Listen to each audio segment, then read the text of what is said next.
আজকের আমি আলু বেগুন মাছের ঝোল করবো একটু পালং শাক দিয়ে। শীতের সময় তো সবজিটাই খুব, এই জন্যে একটু মাছের ঝোলেও সবজি দিয়ে দেবো। বাচ্চারা সবজি দিলেও খেয়ে নেয়।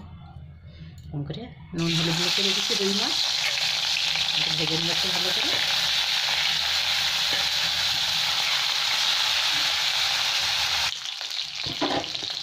আমার মাছগুলো ভাজা হয়ে গেছে লাল লাল করে, এবার উঠিয়ে নিচ্ছি। এর মধ্যে কালো জিরে দিয়ে দেবো, আলু বেগুনটা ভেজে নেবো।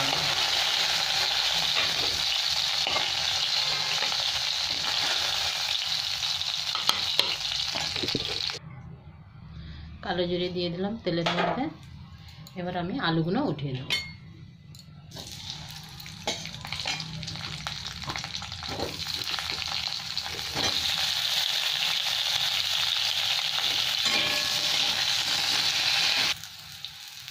এখানে আমার আলুগুলো ভাজা হয়ে গেছে। এর মধ্যে এবার মশলা দিয়ে দিচ্ছি জিরে পাউডার, ধনে পাউডার, লঙ্কার গুঁড়ো, হলুদ, একটু আদা বাটা দিয়ে দিলাম। সাথে টমেটোগুলো দিয়ে দিলাম, ভালো করে ভাজা হয়ে যাবে আমার। আর এই বেগুনগুলো সাথে দিয়ে দিলাম। এবার একসাথে ভালো করে কষিয়ে নেব এই মশলাগুলো। এবার আমি পালং শাকগুলো দিয়ে দেবো। সবজিগুলো ভালো কষা হয়ে গেছে,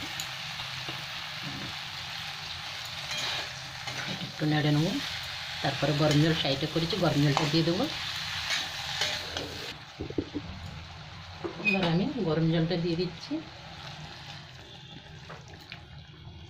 এবার একটু ঝোলটা ফুটে গেলেই মাছগুলো তুলে দেবো। আমি একটু ঢাকা দিয়ে রেখে দেবো 2-3 মিনিট। একটু আলু সেদ্ধ হয়ে গেলে, আলুটা আমার সেদ্ধ হয়ে গেছে, এবার আমি মাছগুলো তুলে দিলাম।